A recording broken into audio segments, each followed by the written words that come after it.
CPM സഖാക്കളെ വിമർശിച്ച് നന്നാക്കാനുള്ള തീവ്ര ശ്രമത്തിലാണ് party secretary MP Govindan. Lok Sabha തെരഞ്ഞെടുപ്പിലെ ഞെട്ടിക്കുന്ന തോൽവിക്ക് ശേഷം ഈ വിമർശനങ്ങൾ യഥേഷ്ടം പാർട്ടി ഫോറങ്ങളിൽ നടക്കുന്നുമുണ്ട്. തലസ്ഥാനത്ത് നടന്ന റിപ്പോർട്ടിങ്ങിലും ഗോവിന്ദൻ വിമർശനം തുടർന്നു. സഖാക്കൾക്ക് പണത്തോട് ആർത്തി കൂടുന്നുവെന്നാണ് ഗോവിന്ദന്റെ വിമർശനം. എങ്ങനെ സാമ്പത്തിക നേട്ടം ഉണ്ടാക്കാമെന്ന ലക്ഷ്യത്തോടെയാണ് പലരും പാർട്ടിയിലേക്ക് വരുന്നതെന്ന് അദ്ദേഹം വ്യക്തമാക്കി. തിരുവനന്തപുരത്ത് ബ്രാഞ്ച് സെക്രട്ടറിമാർക്കുള്ള റിപ്പോർട്ടിങ്ങിലാണ് CPM സംസ്ഥാന സെക്രട്ടറിയുടെ രൂക്ഷ വിമർശനം. ലോക്സഭാ തെരഞ്ഞെടുപ്പിൽ താഴെത്തട്ടിൽ നിന്നും പാർട്ടിക്ക് തന്നെ കണക്കുകൾ പിഴച്ചത് ഗുരുതര വീഴ്ചയാണെന്ന് MP ഗോവിന്ദൻ കൂട്ടിച്ചേർത്തു. താഴെത്തട്ടിലുള്ള യാഥാർത്ഥ്യം മനസ്സിലാക്കാൻ പാർട്ടിക്ക് കഴിഞ്ഞില്ലെന്നും അദ്ദേഹം കുറ്റപ്പെടുത്തി. ക്ഷേത്രങ്ങളിൽ നിന്ന് വിട്ടുനിൽക്കരുതെന്നും MP ഗോവിന്ദൻ പറഞ്ഞു. വിശ്വാസവുമായി ബന്ധപ്പെട്ട കാര്യങ്ങളിൽ നിന്ന് വിട്ടുനിൽക്കരുത്. പാർട്ടി അംഗങ്ങൾ പോയില്ലെങ്കിലും അനുഭാവികൾ ഇടപെടണം. വിശ്വാസികളെയും കൂടെ നിർത്തണമെന്നും ജനങ്ങളോട് വിനയത്തോടെ പെരുമാറണമെന്നും MP ഗോവിന്ദൻ കൂട്ടിച്ചേർത്തു. മരണവും വിവാഹവും ഉൾപ്പെടെ പ്രദേശത്തെ വിഷയങ്ങളിൽ പാർട്ടി അംഗങ്ങൾ സജീവമായി നിൽക്കണമെന്നും അദ്ദേഹം കൂട്ടിച്ചേർത്തു.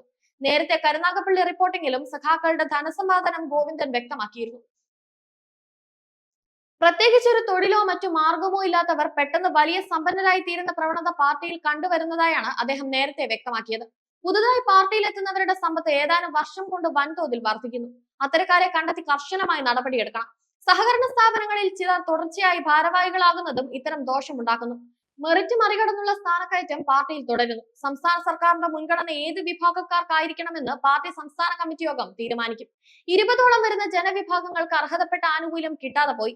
ക്ഷേമ പെൻഷൻ മുടങ്ങിയതും പാനൂരിലെ ബോംബ് സ്ഫോടനവും തിരിച്ചടിയായി. ഇടതനുകൂല SNDP ശാഖകൾ പിരിച്ചുവിട്ട് അവിടെ സംഘപരിവാറുകാരെ കൊണ്ടുവന്നു. നവോത്ഥാനത്തിന് നേതൃത്വം നൽകിയ SNDP യോഗത്തെ സംഘപരിവാറിന്റെ കയ്യിലാക്കാൻ അനുവദിക്കരുത്. പാർട്ടി പ്രവർത്തകർ ക്ഷേത്ര സമിതികളിലും മറ്റും സജീവമായി ഈ നീക്കം തടയണം.